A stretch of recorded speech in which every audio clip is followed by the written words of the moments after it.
back to my channel, Abram's Mom Kitchenette. And in today's video, we're going to continue with our Go Healthy Pinoy series. And what I'm going to show you today is how to make Lumpiang Gulay. Yes, it's a Lumpiang Gulay, but this is very different.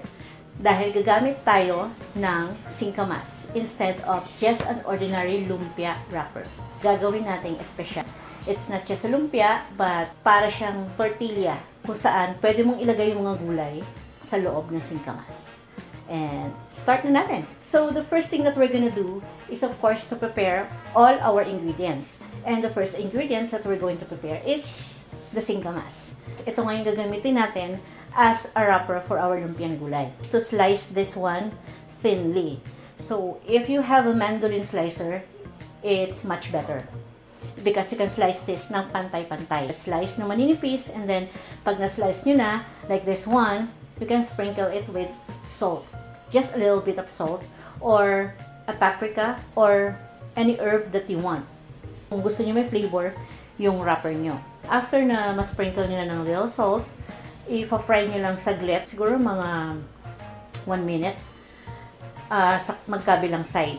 So pagka-fry nyo, hayaan yung lumamig, and then i-prepare naman natin yung mga gulay for our lumpiang gulay. Lumpiang gulay, kakailanganin natin ng repolyo, bagu beans, carrots, kamote, sibuyas, bawang, kinchay.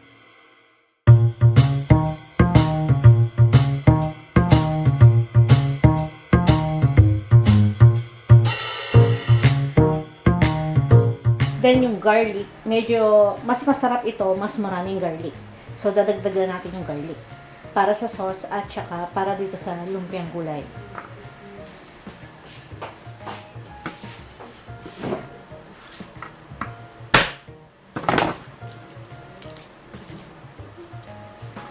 So mi-mince natin yung bawang.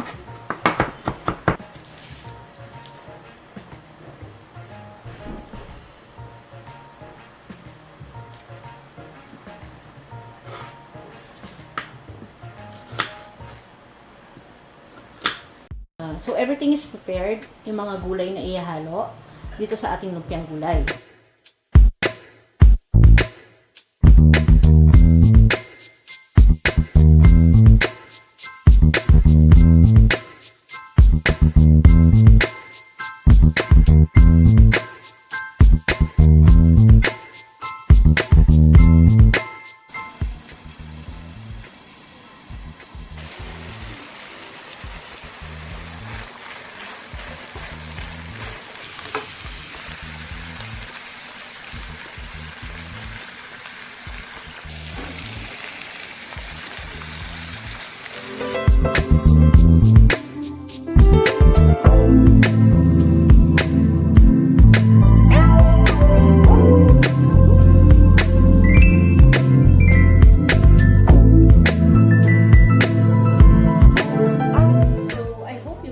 Recipe at home kasi napakasarap niya and talagang gulay na gulay. So, 'di ba? Instead na gagamitin natin is an ordinary lumpiang wrapper, we can use Singkamas as a lumpia wrapper. And hindi ka mabibitin sa pagka-crunch dahil crunchy pagkagat pa lang. You can make this Singkamas wrapper ahead of time. And katulad nga na sinabi ko, you can just store it in the freezer and pwede mo siyang gamitin whenever you need it. Kahit na finry natin siya and in-store natin sa freezer, pag gamit nyo, malutong pa rin siya. So, I hope you like this video and you enjoy. So, please like naman my video and share it with your friends. And see you around on my next video for more Go Healthy Pinoy recipes and other recipes, best recipes that I'm about to share to all of you. For now, just eat, enjoy, and love.